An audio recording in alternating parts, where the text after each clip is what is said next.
মাসের মধ্যে একটি রাত আছে খায়রুম মিন আলফি শাহর, যে রাতটি 1000 মাসের চাইতে বেশি গুরুত্বপূর্ণ আল্লাহর কাছে। সুবহানাল্লাহ। একটি রাত 1000 মাসের চাইতে গুরুত্বপূর্ণ। 1000 মাস ক্যালকুলেটর দিয়ে হিসাব করলে দেখা যায় যে 1000 মাসে 83 বছর 4 মাস হয়। তাহলে তার অর্থ কি যে একটানা 83 বছর 4 মাস ইবাদত করলে যে সওয়াব হবে, এই রাত্রে ইবাদত করলে সেই সওয়াব হবে। হতে পারে, এরকম হতে পারে, কিন্তু ব্যাখ্যাটা কি? ব্যাখ্যাটা হচ্ছে আরবিতে আলফুন শব্দ দিয়ে 1000 বোঝানো হয় না। আরবিতে যখন আলফুন বলা হয় তাহলে বোঝা যায় সংখ্যাধিক্য, বিপুল সংখ্যা, হাজার হাজার হাজার হাজার, থাউজেন্ডস এন্ড থাউজেন্ডস। এইটাকে বোঝানোর জন্য আরবিতে ব্যবহার করা হয় আলফুন, হাজার হাজার। তাহলে আল্লাহ কি বোঝাতে চাচ্ছেন? আল্লাহ রাব্বুল আলামিন তিনি আয়াত দ্বারা বোঝাতে চান, এর ব্যাখ্যা হচ্ছে এই পৃথিবীর মানবতার কল্যাণের জন্য, এই পৃথিবীর মানুষের ভালাইয়ের জন্য, মঙ্গলের জন্য হাজার হাজার মাস ধরে এই পৃথিবীর মানুষের যে কল্যাণ হয় নাই, এই রমজান মোবারকে একটা রাত আছে যেই রাতে আল্লাহ রাব্বুল আলামিন মানবতার সেই কল্যাণ করেছেন। সেই কল্যাণ কি দিয়ে করেছেন? শাহরুর রমাদান আল্লাযী উনজিলা ফীহিল কোরআন, কোরআন নাযিল করে পৃথিবীর মানুষকে সেই কল্যাণ আল্লাহ দিয়েছেন। সুবহানাল্লাহ। বন্ধুগণ, কোরআন, কোরআন কি নিয়ামত আমাদের কাছে! সেই নিয়ামতকে আমরা চিনলাম না, আমরা বুঝতে পারলাম না কত বড় নিয়ামত আল্লাহ আমাদের দান করেছেন। এই কোরআন যেন আপনি শুনতে পারেন, পড়তে পারেন, বুঝতে পারেন, সেই জন্য আল্লাহ রাব্বুল আলামিন শরিয়াত কি সুন্দর ব্যবস্থা করেছে। কোরআন শোনার জন্য রমজান মুবারকে তারাবিহের নামাজের ব্যবস্থা করা হয়েছে। সুবহানাল্লাহ, সুবহানাল্লাহ। যারা সব সময় পড়তে পারেন না, কোরআন তেলাওয়াত জানেন না, অথবা সারা বছরও এক খতম কোরআন শরীফ পড়া হয় না, শরিয়াত কি সুন্দর বিধান করলো যে আপনি যেন 30 পারা কোরআন শরীফ শুনতে পারেন। এই ব্যবস্থা তারাবিহের নামাজের মধ্যে শরিয়াত করে দিয়েছে। আলহামদুলিল্লাহ, আলহামদুলিল্লাহ।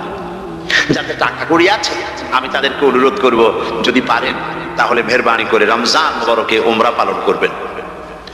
আমি উমরার নিয়ত করে এসেছি, ঢাকা থেকে উমরার নিয়ত করে এসেছি, আপনাদেরকে দেখে গেলাম। আর আমি এখান থেকে ডাইরেক্ট মদিনা মুনাওয়ারা চলে যাব ইনশাআল্লাহ। লাইলাতুল কদর পর্যন্ত হারামাইনুশ শরীফাইনে কাটাতে চাই, নিয়ত করেছি। আপনারা দোয়া করুন আল্লাহ যেন কবুল করেন।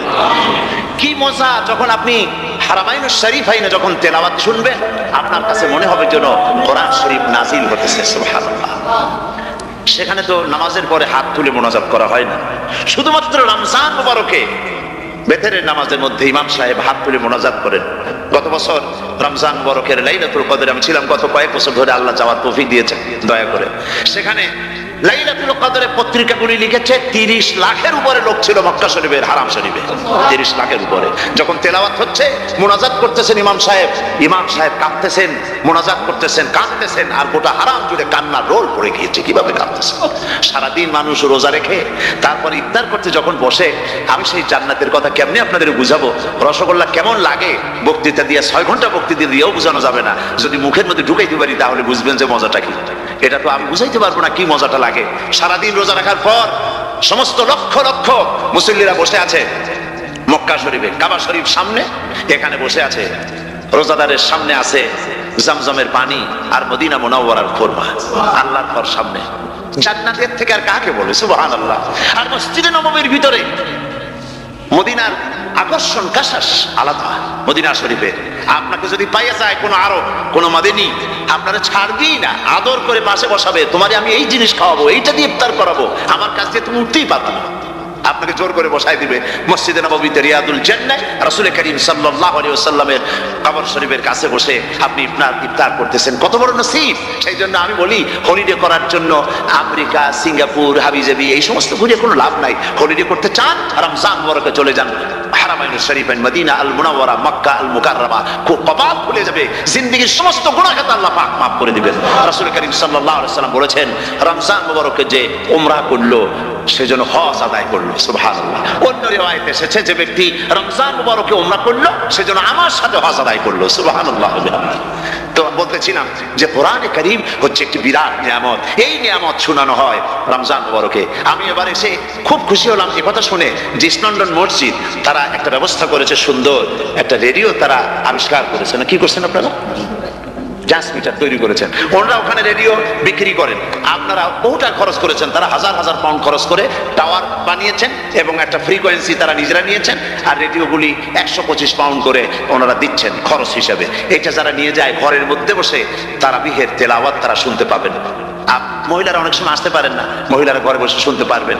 ওই ইসলামের মসজিদে যত ওয়াজ হবে, তেলাওয়াত হবে, নামাজ হবে, আজান হবে, ওয়াজ হবে, জিকির হবে, সব আপনার ঘরে বসে আপনি শুনতে পারবেন। আল্লাহ রাব্বুল আলামিন এই ইকদামকে, এই পদক্ষেপকে আল্লাহ কবুল করুন, সবাই বলেন আমিন।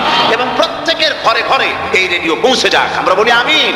আল্লাহ যেন কবুল করেন, আপনি ঘরে বসে মসজিদের সমস্ত প্রোগ্রাম পেতে পারবেন। আর কি সুন্দর সেখানে যিনি তেলাওয়াত করেন, আজান দেন, আলহামদুলিল্লাহ, তার আজান শুনলে পরে তো মনে হয় যে আমি মক্কা শরীফে চলে গেছি, মদিনায় চলে গেছি। আর তেলাওয়াত কত সুন্দর, আলহামদুলিল্লাহ, আল্লাহ তার প্রতি রহম করুন, আমরা বলি আমিন। সুতরাং বলতেছিলাম যে এই পবিত্র রমজানুল মুবারক এটি কি জিনিসটা, কি জিনিসটা বুঝাবার জন্য আমি বলি, যেমন এই ঘড়িটা এটা কেনার পর 2-1 বছর পর এটা ফাস্ট হয় অথবা কি হয়, স্লো হয়ে যায়। তখন এটাকে সারার জন্য আমরা হসপিটালে দিই। হসপিটাল মানে লন্ডন হসপিটাল না, ঘড়িরও হসপিটাল আছে, তো ঘড়ির হসপিটালে দিলাম। ওরা এটাকে দেখে শুনে ওয়ারিং করে টরে দিল ঠিক মতো। একবার যদি ঠিক করে দিল, আবার আমার 1-2 বছর চললো, আর কোনো ডিস্টার্ব করবে না, ঠিক কিনা? আপনার গাড়ির ইঞ্জিন যদি কোনো রকমের অসুবিধা করে, তাহলে গাড়ির ইঞ্জিনকে ওভারহোলিং করতে হয়, ইঞ্জিন ডাউন দিতে হয়। একবার যদি ইঞ্জিন ডাউন দিলেন, ওভারহোলিং করলেন, তাহলে আপনার এই গাড়ি 5-6 বছরের জন্য আর হাত দিতে হবে না। এই কথাগুলি বুঝতে পারছেন কিনা? সারা জীবন, সারা মাস অন্যায় করার পরে, গুনাহ করার পরে মানুষের অন্তঃকরণে কালিমা লেগে যায়। আল্লাহ রাব্বুল আলামিন রমজান মুবারকের একটা ব্যবস্থা করেছেন, ইঞ্জিন ওভারহোলিং এর মতো, ইঞ্জিন ডাউন দেওয়ার মতো। আপনার কালকে, আপনার আত্মাকে, আপনার বিবেককে, আমার বিবেককে পরিষ্কার করার জন্য রমজান মাস করে দিয়েছেন। রমজান মুবারকের একটি মাসের কোর্স যদি কমপ্লিট করা যায়, তাকওয়া দিয়ে যদি ভরে দেওয়া যায়, তাহলে বাকি 11 মাস আরামসে চলবে, কোনো অসুবিধা হবে না। নবীজি বলেছেন রমজান মুবারকের মাস আসার সঙ্গে সঙ্গে আল্লাহ রাব্বুল আলামিন তিনি জান্নাতের সমস্ত দরজাগুলি খুলে দেন, আর জাহান্নামের সব দরজাগুলি আল্লাহ রাব্বুল আলামিন বন্ধ করে দেন। সুবহানাল্লাহ। আর শয়তানকে শৃঙ্খল দিয়ে বেঁধে ফেলা হয়, শিকল দিয়ে শয়তানকে বান্ধা হয়ে যায়। এই হাদিসটা যখনই শোনাই বিভিন্ন জায়গায়, লোকেরা বিভিন্ন জায়গায় প্রশ্ন করে, হুজুর কোন তো যে শয়তানরে বাঁধতে হয়, কিন্তু রমজান মাস তো লোকেরা মদ খায়, মিথ্যা কথা কয়, তাহলে শয়তান বান্ধা থাকলো কেমনে? আমি বলি দেখেন, এর ব্যাখ্যা আছে। এর ব্যাখ্যা হলো এই, কোন কোন ঘড়ি আছে একবার চাবি দিলে 6 মাস চলে, আর একবার চাবি দিলে 2 বছর চলে, আবার চাবি দিলে লাইফ চলে যায়। এরকম ঘড়িও আছে। কোন কোন মানুষের শয়তানে এমন চাবি দিছে যে চাবিতে 6 মাস চলে, কোনটায় 10 মাস চলে, কোনটায় বছর চলে। রোজার মাসেও যারা গুনাহ করে, শয়তানে এমন চাবি দিছে যে রোজার মাসেও বন্ধ হচ্ছে না। এরা শয়তানের খপ্পরে পড়ে গেছে। আল্লাহ এই চাবি থেকে মুসলমানদেরকে হেফাজত করুন, বলি আমিন। জোরে বলেন আমিন। শয়তান থেকে পানাহ কেউ দিতে পারে না, কোনো গভর্নমেন্ট পারবে না। ব্রিটিশ গভর্নমেন্ট পারবে নাকি? American government? কেউ পারবে না। শয়তান থেকে পানাহ দিতে পারে কেবলমাত্র কে? ওই আল্লাহ রাব্বুল আলামিন আমাদেরকে শিখায় দিয়েছেন, শয়তানের ওয়াসওয়াসা থেকে আমার কাছে পানাহ চাও। আউযু বিল্লাহি মিনাশ শাইতানির রাজিম। বিতাড়িত মরদুদ শয়তানের ওয়াসওয়াসা থেকে পানাহ চাই, আল্লাহর কাছে পানাহ চাও। আল্লাহ পাক বলেন আমি পানাহ দিতে পারি শয়তানের ওয়াসওয়াসা থেকে। শয়তান থেকে আশ্রয় একমাত্র সিকিউর, নিরাপত্তা পেয়েছেন আল্লাহ পয়গম্বরেরা। সুবহানাল্লাহ। আম্বিয়া আলাইহিমুস সালাম তারা আল্লাহ কর্তৃক নিয়ন্ত্রিত, শয়তানের ক্ষমতা নাই পয়গম্বরদের কাছে যাওয়া। চতুর সীমানার ভেতরে শয়তান প্রবেশ করে কোন নবীকে ওয়াসওয়াসা দিতে পারবে না, বলি সুবহানাল্লাহ। এই জন্য শয়তান থেকে বেঁচে যাওয়া, শয়তানের ওয়াসওয়াসা থেকে বাঁচা খুবই কঠিন। সেই জন্য আল্লাহ পাক বলছেন শয়তানকে বেঁধে রাখা হয়, জান্নাতের সমস্ত দরজা খোলা, জাহান্নামের সমস্ত দরজা বন্ধ হয়ে যায়। এই নিয়ামতের মাস আমাদের সামনে। প্রত্যেকটি যখন কোনো ওয়ার্কশপ হয়, তো ওয়ার্কশপের জন্য এক একটা কি বলে সিলেবাস থাকে। রমজান মুবারক একটা ওয়ার্কশপ। এই ওয়ার্কশপের মধ্যে একটা সিলেবাস আছে, সেই সিলেবাসের নাম হচ্ছে কোরআন। কোরআন কোরআন কোরআন নাযিলের মাসে আমরা কি কোরআন তেলাওয়াত করি? বলে রোজা হচ্ছে, হাদিস শরীফের মধ্যে বলা হয়েছে আস-সাওমু জুন্নাহ, রোজা হচ্ছে ঢাল। রোজা কি কত? ঢাল বোঝেন তো? ঢাল কি? প্রোটেক্টর। আপনি জিহাদের ময়দানে, যুদ্ধের ময়দানে নিরাপত্তার জন্য বাইরের থেকে আক্রমণকে ফিরাবার জন্য কি ব্যবহার করেন? ঢাল ব্যবহার করেন। রোজা হচ্ছে ঢাল, শয়তানের সমস্ত আক্রমণ থেকে বাঁচার জন্য রোজা হচ্ছে ঢাল। রোজার দিনে কেউ যদি আপনার সাথে ঝগড়া করে, তাহলে রাসূল বলেছেন তুমি বলো, তুমি ঝগড়ায় প্রবৃত্ত হবে না। তোমার সাথে যদি কেউ ঝগড়া করে, তুমি বলবে ইন্নী সাইম, আমি রোজাদার। আমি তোমার মতো ঝগড়া করতে আমিও পারি, আমি তোমার মতো গালাগালি দিতে পারি, কিন্তু আমি দেব না, ঝগড়াও করব না, গালিও দেব না, মারামারিও করব না, কারণ আমি রোজাদার। সুবহানাল্লাহ। রোজা আপনাকে গুনাহ থেকে বাঁচায় দেবে। দেখেন রোজা কিভাবে গুনাহ থেকে বাঁচায়। মিথ্যেবাদী, মিথ্যেবাদী সারাক্ষণ মিথ্যে কথা বলে, কিন্তু রোজার মাস আসছে।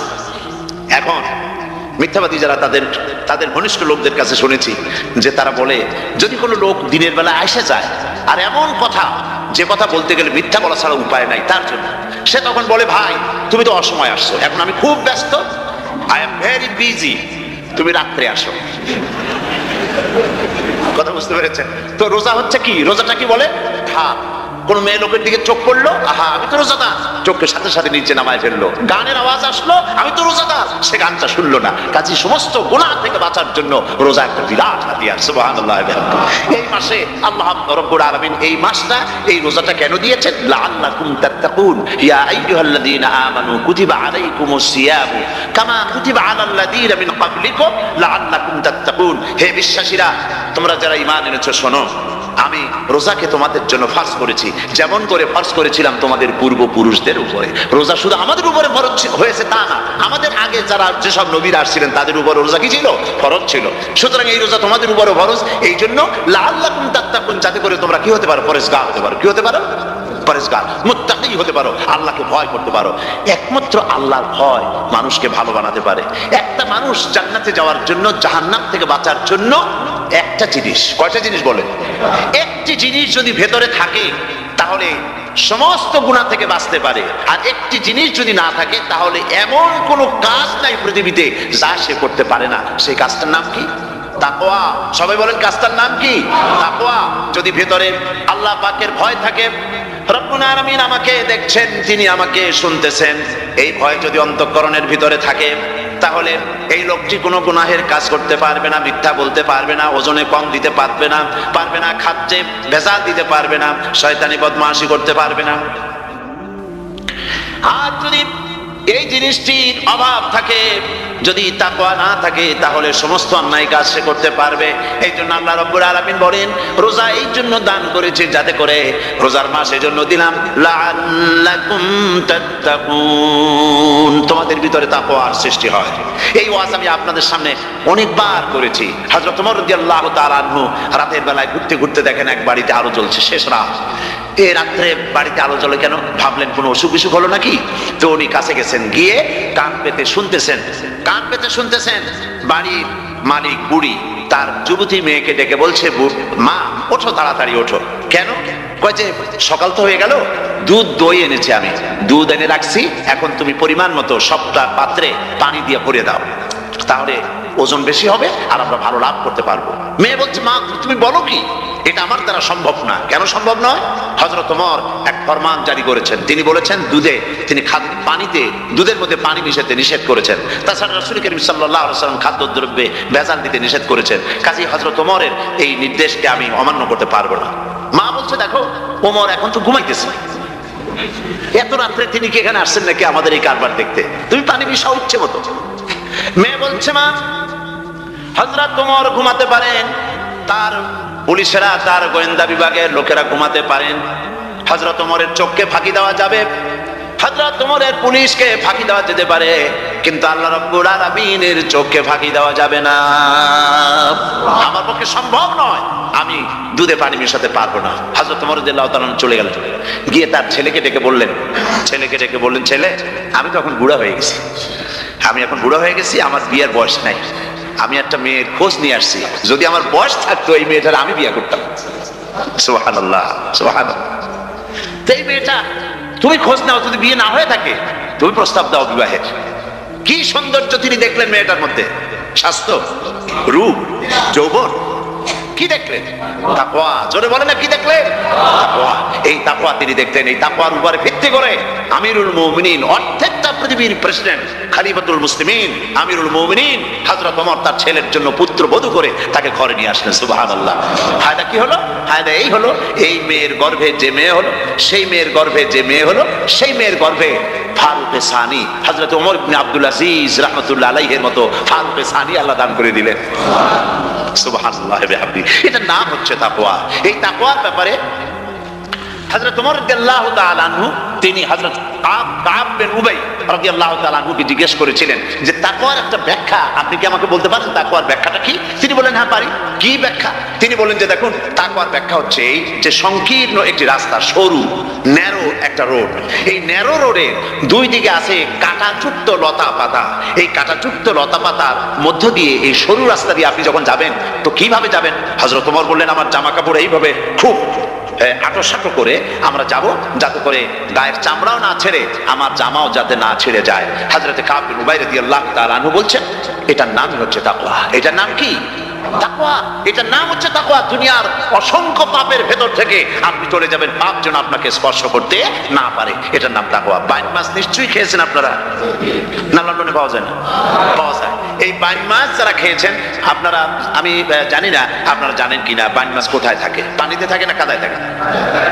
মাশাআল্লাহ, বাইন মাছ থাকে কাদার মধ্যে। কিন্তু এই বাইন মাছ যারা ধরেছে তাদের মুখে শুনেছি আমি যে বাইন মাছ থাকে কাদায়, ওকে যখন ধরে টেনে বের করায় কাদার মধ্যে থেকে এক ফোঁটা কাদা ওর গায়ে নাই। এই কলুষিত সমাজ পাপে ভরপুর। গ্রেট ব্রিটেন, আমেরিকা, পাশ্চাত্য, আমাদের দেশ, সর্বত্র পাপ আর পাপ। এই পাপের মধ্যে বাইন মাছ শুধু খাইয়েন না, ওর কাছ থেকে শিক্ষাও গ্রহণ করেন।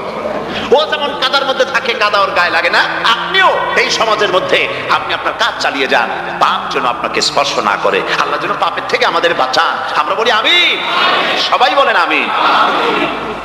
এটার নাম হচ্ছে তাকওয়া। আর তাকওয়া লম্বা জামায় তাকওয়া হয় না, লম্বা দাড়িতে তাকওয়া হয় না, পাগড়ি একটা বানলেই তাকওয়া হয় না। রাসূলুল্লাহ সাল্লাল্লাহু আলাইহি ওয়াসাল্লাম বলেছেন তাকওয়া হা হুনা হা হুনা হা হুনা, তিনবার বলেছেন, বুকের দিকে দেখায় বলেছেন তাকওয়া হা হুনা। তাকওয়া হচ্ছে এখানে।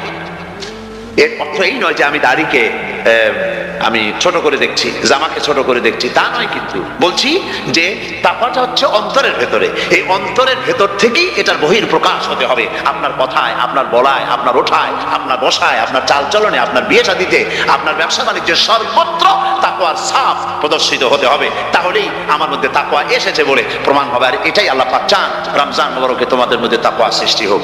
রোজা সম্পর্কে এই কথাগুলি আমি বলে নিলাম। প্রথম 10 দিন শুধু রহমত নাজিল হবে, দ্বিতীয় 10 দিনে আল্লাহ পাক শুধু মাফ করতে থাকবেন, আর তৃতীয় 10 দিনে আল্লাহ পাক জাহান্নাম থেকে মুক্ত করে দিবেন। সুবহানাল্লাহ। রমজানে মক্কা শরীফে, মদিনা শরীফে ছোট্ট একটা বাচ্চাও ঘুমায় না। অন্তত 5-7 বছর, 8-10 বছর বয়স হয়ে গেছে এরকম বাচ্চা সারা রাত্রে 1 সেকেন্ডের মধ্যে ঘুমায় না। সমস্ত লোক জাগে, ফজরের নামাজ পড়তে থেকে ঘুমায়, সব সমানে 2 হাতে নেকি কামাই করে। নেকি কামাইয়ের মৌসুমে বাহার। রমজান হচ্ছে নেকি কামাইয়ের বসন্তকাল। আপনারা যেন খবরদার মিস করবেন না, মিস করবেন না খবরদার। এই মাসটা পুরোপুরি কাজে লাগাবার জন্য মায়েরা, আমার মায়েরা, বোনেরা, মেহেরবানি করে এই মাসটা কাজে লাগাবেন। গীবত গাইবেন না, রাগারাগি করবেন না, ঝগড়াঝাটি করবেন না, মিথ্যা কথা বলবেন না, তেলাওয়াত, জিকির, আজগার। আর পুরুষেরাও এই জিকির আজগারের মধ্যে, মানুষকে ভালো কাজের আদেশ করার মধ্যে যা আজকে আল্লাহ আমার দিয়ে বলাইলেন, এই কাজগুলি আমি এবং আপনারা সবাই যেন আমল করতে পারি। আল্লাহ তৌফিক দান করুন। আপনারা এই মোনাজাতের পরে যে যে এলাকায় গিয়ে জামাতে এশার নামাজটা আদায় করবেন। এখানে নামাজের কোনো ব্যবস্থা করা যায় নাই বলে আমরা দুঃখ প্রকাশ করছি। পাশে যেখানে মসজিদ পান, জামাতে এশার নামাজটা খবরদার আদায় করে নেবেন, নামাজ ছেড়ে দেবেন না। 5 ওয়াক্ত নামাজ সঠিকভাবে আদায় করবেন। আর মদের ব্যবসা যাদের আছে, মদের ব্যবসা ছেড়ে দেবেন। আর মদের চাকরি যারা করেন, সেখান থেকে এই চাকরি উঠাইয়া কোনো ভালো জায়গায় চাকরি করার জন্য চেষ্টা করবেন। জেনা, ব্যভিচার, নাচ, গান ইত্যাদি, তাস, পাশা, জুয়া, অন্যায় কাজে যাব না। আল্লাহ যেন কবুল করেন। বলেন আমিন, বলেন সবাই আমিন। এটাই কাজ। শিরক এবং বেদাতের বাড়ির কাছেও আমরা কেউ যাব না। এই তওবা করে খাঁটি মুসলমান হইতে হবে। আমরা কতদিন বাঁচবো জানি না। আল্লাহ পাক যেন আমাদেরকে ঈমানের সাথে রাখেন। যাদের মুখে দাড়ি নাই, আল্লাহ পাক তাদের মুখে দাড়ি লাগায় দিক। বলি আমিন। আপনারা চেষ্টা করেন রসুলের এই সুন্নতটা আমল করার জন্য। যেহেতু আমরা মারা যাবো, চিরদিন বাঁচবো না, তো আল্লাহ রসুলের কাছে কেমনে আমরা আমাদের চেহারা দেখাবো? জামায়, দাড়িতে, টুপিতে, পর্দায়, মেয়ে লোকদের পর্দা করার মধ্যে, সবটার মধ্যে রসুল্লাহর সুন্নত যেন আমরা আমল করতে পারি। আল্লাহ যেন তৌফিক দেন।